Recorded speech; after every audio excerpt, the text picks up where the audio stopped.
Welcome to Two Open Doors, the podcast that explores our power to open or close the doors of relationship with the important people in our lives. We hope you'll learn from and share your wisdom with our community. Thanks for joining us.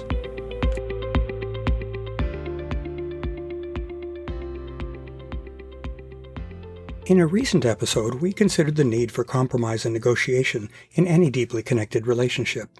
We recognized that an intimate relationship needs to serve the needs and desires of both partners, and that since we humans are all individuals, we won't always want the same things. In this episode, we'll explore what one should ask for in an intimate relationship, what sorts of requests to make of one's partner, and what sorts of boundaries to honor for oneself and for one's partner. In essence, we'll examine how much is enough to ask for in a relationship to satisfy one's core desires and needs while respecting our partner's boundaries and desires. Coming to know what we want in our life is part of the process of coming to know ourselves. It might seem trivial to know one's needs and desires, but often those are not self-evident. For many people, having their own legitimate needs and desires can seem like a foreign concept. In my own case, I grew up with the belief that the highest calling in life was to be in service to others, in a self-effacing and don't-count-the-cost sort of way. I assimilated these beliefs through my family's commitment to Catholicism. As a consequence, I have been quick to be sensitive to my perception of others' needs and desires while marginalizing my own. I believe that this unfortunate pattern occurs frequently in those raised in a Judeo-Christian religious tradition.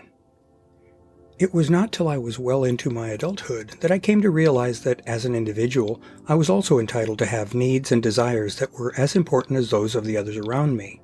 Even more strongly, I came to realize that in not taking care of myself by serving my own needs, I became less capable and less available to support others. This realization has reoriented and rebalanced my life. Further reflection has helped me to distinguish what is important to me at a core level, and thus must be respected, versus things which are less essential and thus negotiable. We all have things that we hold near and dear, things that we feel we must have in order to feel whole and respected.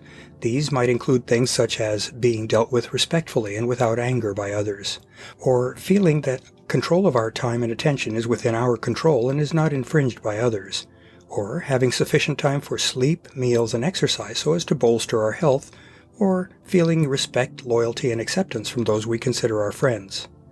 None of these seem like outrageous or unrealistic demands on our part, yet many people seem to put up with compromises in these critical areas. We can let ourselves get trapped in abusive or non-supportive relationships for years or even for a lifetime. We can let the unchecked demands of our workplace negatively impact our health by depriving us of sufficient sleep or means to manage stress. There are consequences to our doing anything that undermines our core self. Doing so can instill self-doubt and uncertainty. It can blur whatever boundaries we have chosen to communicate to others, as well as boundaries we set for ourselves. It can degrade our self-respect and cause us to feel shame at taking actions that we know amount to self-betrayals. All of these are serious matters. Knowing what constitutes our core self is not an easy matter. It requires honest and deliberate self-examination, accompanied by a willingness to change any beliefs and behaviors that we find do not fit us. Finding our core equally requires that we determine which beliefs, behaviors, desires, and goals are not fundamentally important to us. For example, we may find that our preferred living arrangements are just that, preferences, rather than something that we need to be inflexibly adhering to. Sifting core from non-core is a necessary preparatory step that enables us to negotiate how we can share our life with another person in a sound and healthy way. With these considerations in mind, let's return to the question of how we know that we're getting enough from our relationship with the central people in our life. We know that it is unrealistic and probably quite unfair to insist that our partner accommodate our every desire and preference, potentially sacrificing their own needs and desires. Now that we've identified our own core needs and desires and have shared those with our partners, both we and they have a clear picture of what's up for negotiation. There's obviously no formula for how two partners can best accommodate each other's desires. In general, though, both need to feel heard and acknowledged, and both need to feel fairly treated. Clear and honest communication is key in this process. If needs are overstated or understated, or if the tone of engagement is one of confrontation and coercion rather than of caring compromise, it's likely that one or both partners will be dissatisfied with the results. Focusing on respecting core needs and desires is also crucial. In coming to know one another, relationship partners become aware of who each is at the core. Loving partners strive to satisfy one another's core needs and desires. Given that intent, it would be contradictory for loving partners to ask one another for things that they know don't align with and maintain their partner's core integrity. Doing so would probably result in hurting a partner, which certainly doesn't qualify as a show of love. In the quest for having one's core needs met in a relationship, there are two possible outcomes. First, it's possible that the areas in which the partners make accommodation requests from their partner do not include changes to either partner's core needs or desires. In that case, love may motivate both partners to satisfy their partner's requests. That may require both partners to make some sacrifices or deviate somewhat from their own preferred path, but the resulting changes then become gifts from one to the other. Such actions reinforce a relationship and make both partners feel valued and accepted. The second possibility is that one partner requests a change or action that affects a core need of their partner.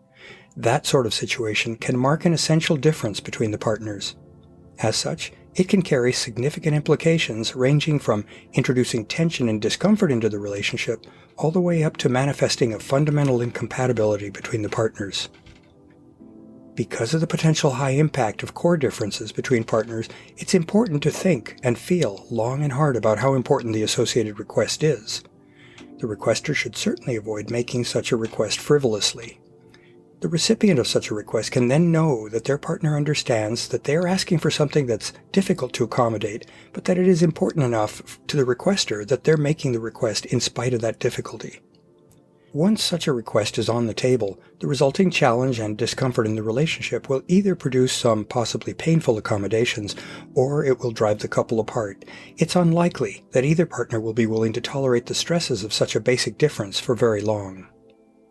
Not getting what one needs or wants in a relationship can cause great disappointment. After all, we enter a relationship because we are seeking the sorts of good things that a relationship partner can bring to us, things such as validation and comfort and support and pleasure.